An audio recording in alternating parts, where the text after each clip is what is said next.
একজনের ইজ্জত, এক মুসলমানের ইজ্জত আরেক মুসলমান নষ্ট করা কি হারাম। একজন মুসলমানের জান আরেকজন মুসলমান নিয়ে নেওয়া, আঘাত করা, এটা কি হারাম।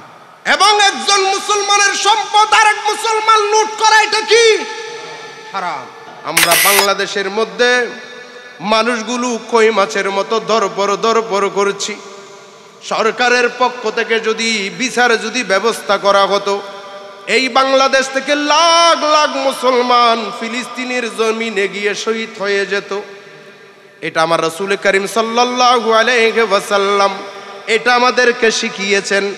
বিশেষ করে এই হাদিসখানা বুখারী শরীফের 2442 নম্বর হাদিসখানা উমর রাদিয়াল্লাহু তাআলা আনহুর বেটা হযরতে আব্দুল্লাহ ইবনে উমর রাদিয়াল্লাহু তাআলা আনহু বর্ণনা করছেন। আন আব্দুল্লাহ ইবনে উমর রাদিয়াল্লাহু আনহুমা, তিনি কি বলছেন? আখবারাহু আন্না রাসূলুল্লাহ সাল্লাল্লাহু আলাইহি ওয়াসাল্লাম قال, রাসূল আকরাম সাল্লাল্লাহু আলাইহি ওয়াসাল্লাম ইরশাদ করেন, আল মুসলিমু আখুল মুসলিমি, একজন মুসলমান অপর মুসলমানের ভাই। সুবহানাল্লাহ বলবেন না? কে বলছেন? আমার রাসূল করিম সাল্লাল্লাহু আলাইহি ওয়াসাল্লাম বলছেন, একজন মুসলমান অপর মুসলমানের ভাই। লা ইয়াজলিমুহু, সত্যিকারী ইমানদার হয়ে থাকলে সেই ইমানদার আরেকজন ইমানদারদেরকে, আরেকজন মুসলমানকে জুলুমি করবে না। শুধু নিজে জুলুমি করবে না তাই নয়, ওয়ালা ইউসলিমুহু, নিজে তো জুলুমি করবে না, কোন জুলুমের হাতে, কোন জালেমের হাতে অপর মুসলমানকে তুলে দিবে না। ওয়ামান কানা হাজাতি আখিহি, কোন মুসলমান যদি অপর মুসলমানের কোন হাজত, কোন সমস্যা, কোনো কিছু যদি পূরণ করে দেয়। আমাদের কত রকম সমস্যা, কারো থাকার সমস্যা, কারো ওষুধ নাই, তাহলে অভাব, এইরকম শত শত হাজার হাজার অভাব রয়েছে, সমস্যা রয়েছে।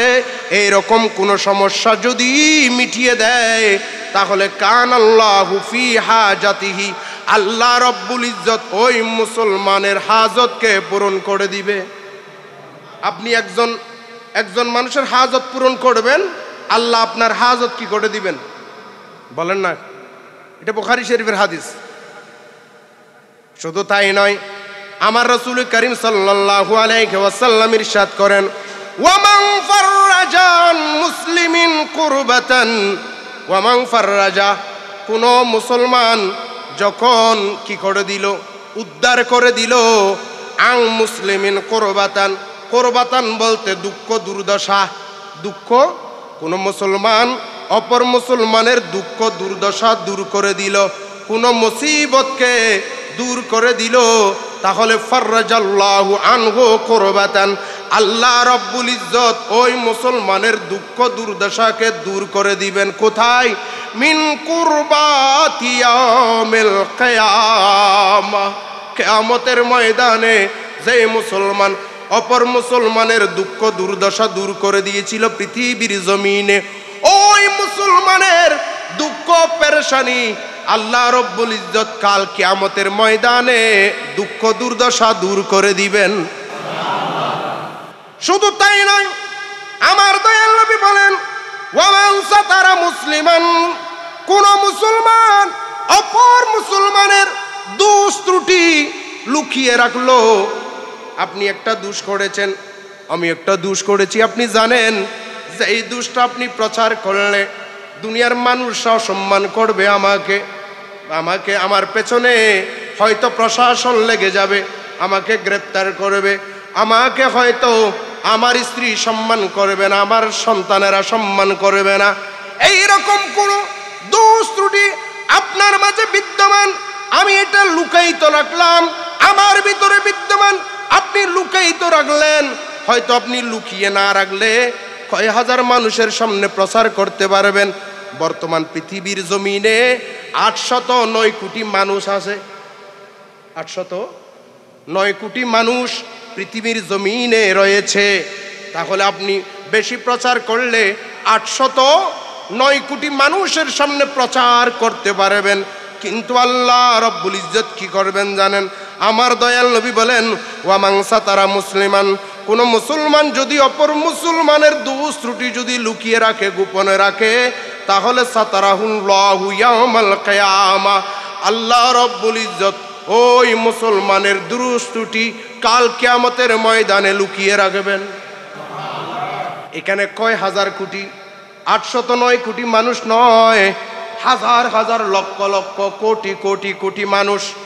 কারণ পৃথিবীর শুরু থেকে আদম আলাইহিস সালাম থেকে রাসূল আকরাম সাল্লাল্লাহু আলাইহি ওয়াসাল্লামের একেবারে শেষ উম্মত পর্যন্ত, কিয়ামতের আগ পর্যন্ত যত মানুষ পৃথিবীর জমিনে এসেছিল, যারা বর্তমানে মাটির ভিতরে আছে, যারা মাটির উপরে আছে, সকল লক্ষ লক্ষ কোটি কোটি হাজার কোটি লক্ষ কোটি মানুষ ওই ময়দানের মধ্যে থাকবে। আপনি 10 জন থেকে 1000 মানুষ থেকে 10,000 মানুষ থেকে 1 কোটি মানুষ থেকে যখন একজন মুসলমানের দোষ ত্রুটি লুকিয়ে রাখবেন, আল্লাহ রব্বুল ইজ্জত কাল কিয়ামতের ময়দানে লক্ষ কোটি মানুষের সামনে থেকে আপনার দোষগুলো লুকায়িত রাখবেন। এটা তো মুসলমানের কর্তব্য। শুধু তাই নয়, আপনার ভিতরে যদি একটা সামান্য বদ অভ্যাস থাকে, এটার কারণেও আপনি মন্দ মানুষ। আপনি যদি বলেন আমি সাফ মানুষ, রাসূল আকরাম সাল্লাল্লাহু আলাইহি ওয়াসাল্লাম আপনাকে সাফ বলছে না। আপনার ভিতরে সামান্য একটা দোষ থাকলে, কি দোষ? আসুন হাদিস কানা এটা রয়েছে, এটা তিরমিজি শরীফের মধ্যে, মুসলিম শরীফের 6435 নম্বর হাদিস, তিরমিজি শরীফের মধ্যে হাদিস কানা আসছে 1927 নম্বর হাদিস। হাদিস কানা যিনি বর্ণনা করেছেন, আন আবি হুরায়রা রাদিয়াল্লাহু আনহু ক্বালা ক্বালা রাসূলুল্লাহ সাল্লাল্লাহু আলাইহি ওয়াসাল্লাম, আমার রাসূল করিম সাল্লাল্লাহু আলাইহি ওয়াসাল্লাম ইরশাদ করেন, লা তাহাসাদু। ওগে মুসলমান, ওহে আমার উম্মতরা, শোনো শোনো, লা তাহাসাদু, তোমরা একে অপরকে হিংসা করিও না। কি করিও না? রাসূল মানা করছে হিংসা না করতে, কিন্তু আমি নিজেকে মুসলমান দাবি করে, সুন্নি দাবি করে, আশেক রাসূল দাবি করে যদি অন্যকে হিংসা করি, তাহলে রাসূলের হাদিস, রাসূলের অর্ডার আমি মানছিনি। রাসূলের অর্ডার যদি না মেনে নিজেকে যত পবিত্র দাবি করেন, পবিত্র হবেননি। লা তাহাসাদু, হিংসা করো না। ওয়ালা তানাজাশু, তোমরা একে অপরকে ধোঁকাবাজি করিও না, একজন অপরজনকে ধোঁকা দিও না। ওয়ালা তাবাগাদু, তোমরা বিদ্বেষ পোষণ করিও না, একজন অপরজনের প্রতি বিদ্বেষ রাখিও না। ওয়ালা তাদাবারু, এবং তোমরা অগোচরে একজনের পেছনে একজন শত্রুতামি করার জন্য গীবত, অগোচরে তোমরা শত্রুতামি করিও না। ওয়ালা ইয়াবিউ বাদুকুম আলা বাই'i বাদিন, বলে একজন মুসলমান আর একজন মুসলমান দরদামা করতেছে কোন একটা জিনিস নিয়ে। আমরা অনেকে বাজারে গিয়ে একটা জিনিস দরদামা করতেছি, এখনো এর সাথে দরদামা এখনো শেষ হয় নাই, আরেকজন এসে বলছে এই কত দিবা বলো।